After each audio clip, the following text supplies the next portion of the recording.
प्रश्न 1। निम्नलिखित कथनों में प्रत्येक में उपयोग किए गए गुणधर्म का वर्णन कीजिए। ओके, तो सबसे पहला हमें दिया है यदि ए पैरेलल है बी तो कोण 1 बराबर है कोण 5। ओके, ये कोण 1 है, ये कोण 5 है। दिया है ए पैरेलल बी, इसलिए कोण 1 बराबर है कोण 5 क्योंकि ये संगत कोण है। देखो, ये कोण 1, ये कोण 5, दोनों ये संगत कोण हैं।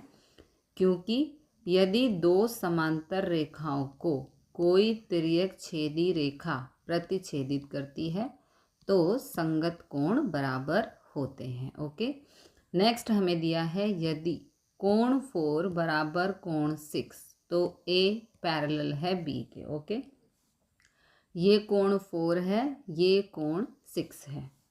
दिया है कोण 4 बराबर कोण 6, इसलिए ए पैरेलल बी अंतः एकांतर कोण।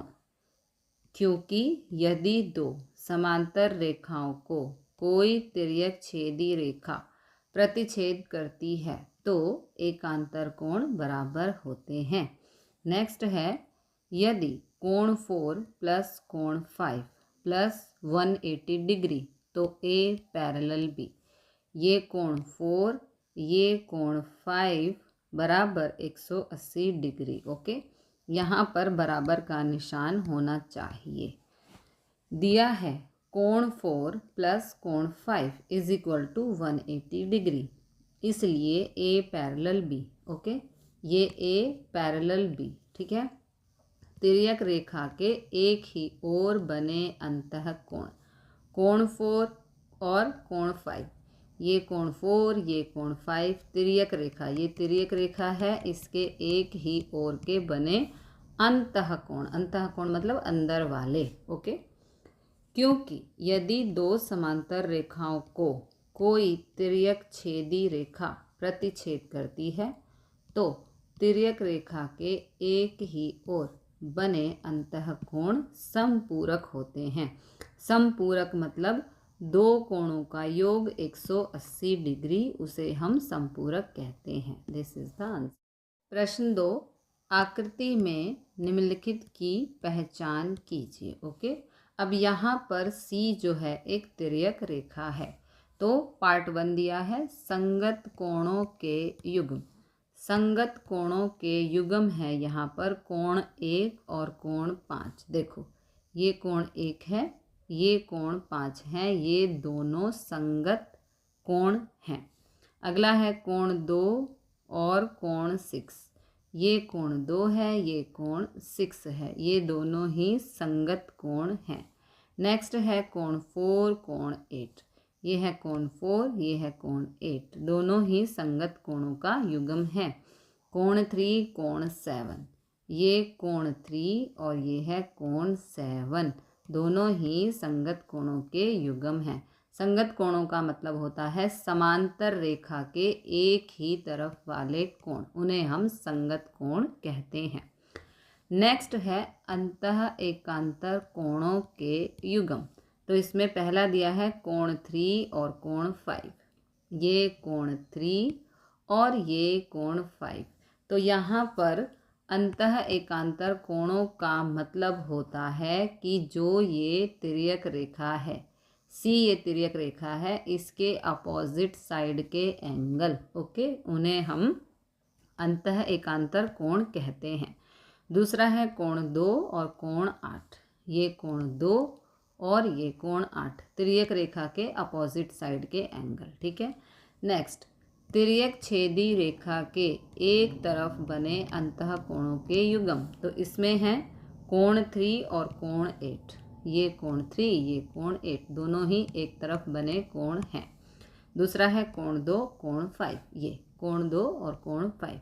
नेक्स्ट है ऊर्ध्वाधर सम्मुख कोण, इसके लिए है कोण 1 और कोण 3, ये कोण 1 और ये कोण 3, सम्मुख कोण, ठीक है। नेक्स्ट कोण 2, कोण 4, ये कोण 2, ये कोण 4, सम्मुख हो गए। फिर हो गया कोण 5, कोण 7, ये कोण 5, ये कोण 7 और कोण 6 कोण 8, ये कोण 6 ये कोण 8, ये हो गए ऊर्ध्वाधर सम्मुख कोण। This is the answer. प्रश्न 3, संलग्न आकृति में P समांतर है Q, अज्ञात कोण ज्ञात कीजिए। ओके, तो दिया है P पैरेलल है Q और ये एक तिर्यक छेदी रेखा द्वारा प्रतिच्छेद होते हैं। यहाँ पर ये एक तिर्यक रेखा है। ओके, ये है P और ये है Q। ठीक है, तो अब हमें यहाँ पर दिया है 125 डिग्री प्लस E। देखो ये 125 डिग्री है प्लस E बराबर है रैखिक युग्म। ये एक सीधी रेखा है, इसके एक तरफ ये दो कोण बने हैं जिसे हम रैखीय युग्म कहते हैं और रैखीय युग्म हमेशा 180 डिग्री का होता है। ओके, तो 125 डिग्री, अब E को यहाँ पे रखेंगे, ये 125 प्लस का है, इधर जाके माइनस हो जाएगा। 180 माइनस 125 होता है 55 डिग्री, तो कोण E आ गया 55 डिग्री। ओके, नाउ यहाँ E बराबर है F। देखो ये सम्मुख कोण है, ऊर्ध्वाधर सम्मुख कोण, ये सम्मुख ये सम्मुख कोण है। ओके, E और F सम्मुख कोण है, तो यदि E 55 का है तो F भी 55 डिग्री का होगा। ओके, आगे चलते हैं। अब यहाँ पर कोण A बराबर है F। देखो ये कोण A है और ये F है, अंतः एकांतर कोण है, इसलिए A बराबर F। तो A अगर 55 डिग्री है तो F भी 55 डिग्री होगा। अब A प्लस B 180 डिग्री। देखो ये A है और ये B है और ये इस रेखा के एक ही ओर बने कोण है जिसे हम रैखिक युग्म कहते हैं और जिसका मान 180 डिग्री होता है। ओके, तो यहाँ पर A है 55 डिग्री, B हमें नहीं पता और 180, यहाँ 55 प्लस का है, इधर जाके माइनस का हो जाएगा। 180 माइनस 55 हो गया 125, तो B आ गया 125 डिग्री। नाउ A बराबर C। देखो ये A है और ये C है, ये सम्मुख कोण है, इसलिए A बराबर C 55 डिग्री और B बराबर D। B बराबर D ये भी सम्मुख कोण है, तो अगर B 125 का है तो D भी 125 का ही होगा। इस प्रकार A बराबर 55 डिग्री, B बराबर 125 डिग्री, C बराबर 55 डिग्री, D बराबर 125 डिग्री, E बराबर 55 डिग्री और F बराबर 55 degree. This is the answer. प्रश्न 4, यदि L समांतर है M तो निम्नलिखित आकृतियों में प्रत्येक में x का मान ज्ञात कीजिए। ओके, तो यहाँ पर जो पहला प्रश्न दिया है इसमें दिया है L समांतर है M, ये L समांतर है M के और T एक तिर्यक छेदी रेखा है। ये जो T है ये तिर्यक रेखा है।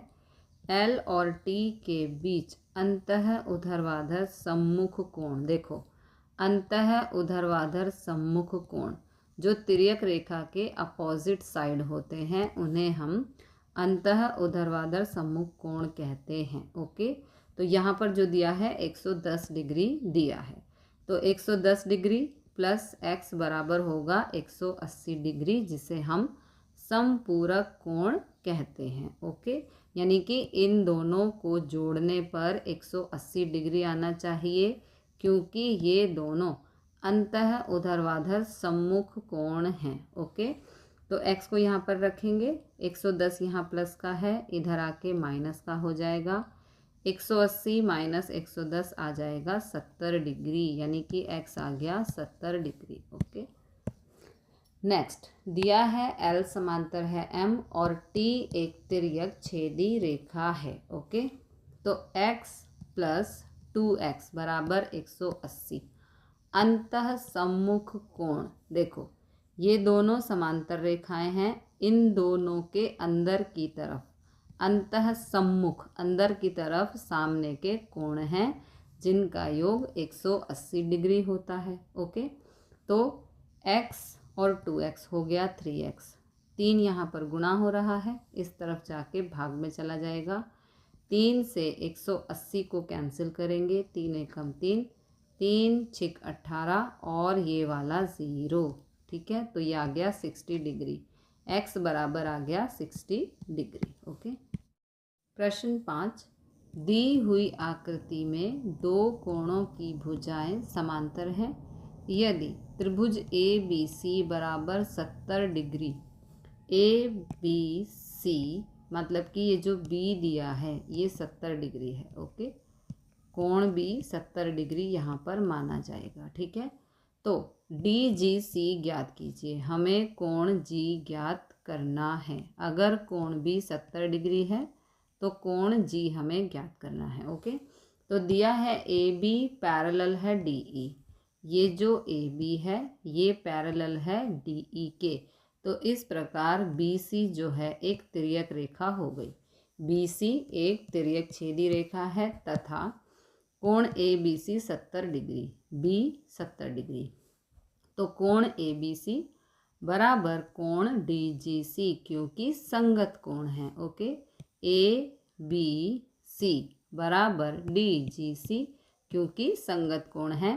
तिर्यक रेखा के एक ही ओर बने कोण हैं, तो इसलिए कोण डी जी सी बराबर 70 डिग्री हो जाएगा। ठीक है, नेक्स्ट हमें दिया है डी ई एफ ज्ञात कीजिए, यानी कि यहाँ पर बीच में ई है तो हमें कोण ई ज्ञात करना है। ओके, तो जी 70 डिग्री आ चुका है। ओके, दिया है B C parallel E F, और देखो B C parallel E F, B C parallel है ई एफ के, तो यहाँ पर डी ई एक तिर्यक छेदी रेखा हो गई तथा डी जी सी 70 डिग्री है। डी जी सी 70 डिग्री, तो कोण डी जी सी बराबर है डी ई एफ, क्योंकि संगत कोण। डी जी सी बराबर है डी ई एफ के, क्योंकि दोनों ही संगत कोण हैं। तो डी ई एफ 70 डिग्री हो गया। ओके, ये हो गया 70 डिग्री, ये दोनों ही संगत कोण हैं। This is the answer. प्रश्न 6, नीचे दी हुई आकृतियों में निर्णय लीजिए कि क्या एल एम के समांतर है। तो इसे हमें पहले सॉल्व करके देखना होगा, फिर हमें बताना है कि क्या एल एम के समांतर है या नहीं। ओके, तो यहाँ पर हमें आकृति दी है, ये 126 का कोण है, ये 44 का। 126 + 44 होता है 170 डिग्री।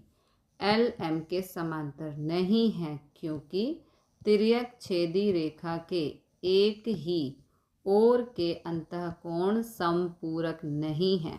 समपूरक का मतलब है 180 डिग्री के नहीं है। ओके, नेक्स्ट यहाँ पर देखो 75 डिग्री + 75 डिग्री होता है 150 डिग्री।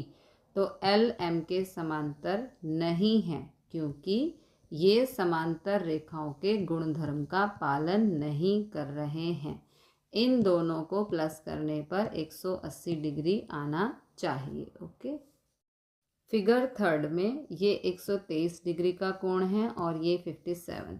57 + 123 डिग्री बराबर होता है 180 डिग्री, तो इसलिए एल एम के समांतर है। ओके, नेक्स्ट में हमें दिया है यहाँ पर 98 डिग्री + 72 डिग्री, जो कि होता है 170 डिग्री। तो एल एम के समांतर नहीं है, क्योंकि ये समांतर रेखाओं के गुणधर्म का पालन नहीं कर रहे हैं। इन दोनों कोणों का योग अगर 180 होता तो एल एम के समांतर माना जाता। ओके।